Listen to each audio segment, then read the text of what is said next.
needing some milk, Oreo cookies, chocolate, wooden skewers, and a Ziploc baggie. Alright, now that you have your Oreos out, you're going to take a plastic bag and you're going to put all your Oreos inside. It depends on how many cake pops you're going to make. Before putting your Oreos in, make sure you take out the filling and put them to the side. And then put them into the little bag. If you want to use a rolling pin, you can use a rolling pin. I'm just using this water bottle. It's really hard. And you're going to set aside your other ingredients. Close the bag.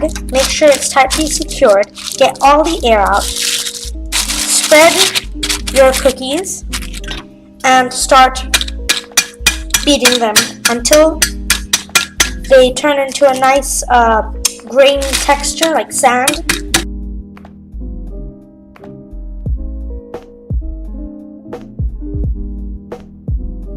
So the texture you're going for is more like of a grainy dirt sand texture. There shouldn't be too many big bumps in it or lumps in it. You don't want it as fine, but you don't want it like too lumpy and bumpy. You just want it to just be in the middle.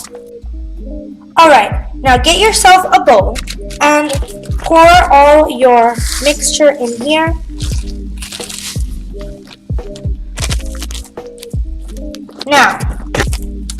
Now that you have your mixture, you're going to take some of your milk and you're going to add your milk in. Don't add too much, just add little by little until the consistency is like a dough or a Play-Doh where you can mix it with your hands.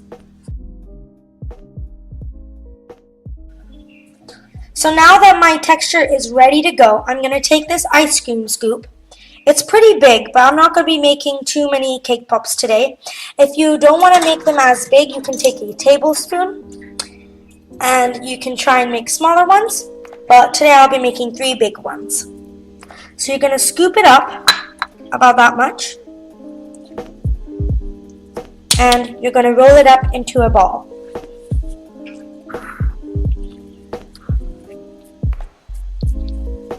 I find that cupping your hands and rolling it like this helps a lot.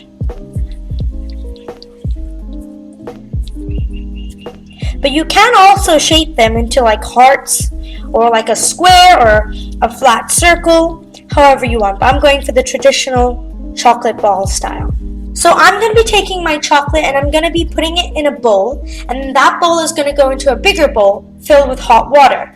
This is called the double boiler method, and that's how I'm going to melt my chocolate. If you want, you can always put your chocolate into a microwave-safe container and just melt it in your microwave, but I'm going to be doing the double boiler method. While you are melting your chocolate, take your chocolate balls and leave them in the fridge for about 5 minutes.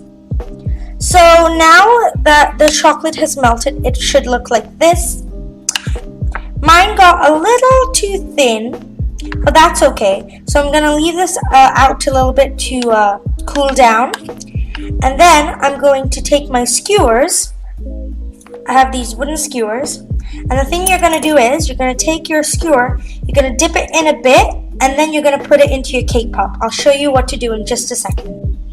Alright, so you're going to take your cake pop, lay it down. This is the bottom for me, since I put it down and it laid flat, so that's the bottom. You're going to take your skewer, I like the pointy side up, and you're going to take it and dip it into your chocolate, just like that, if you can see.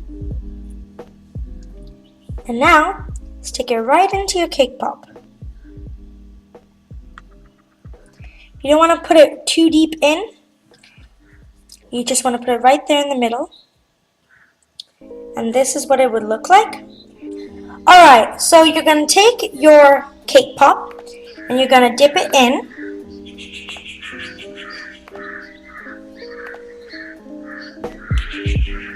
And you can use the spoon to cover it up. And you want to cover it up nice and evenly. Pull it out, twist it, let it drip for a bit so the excess can fall right off.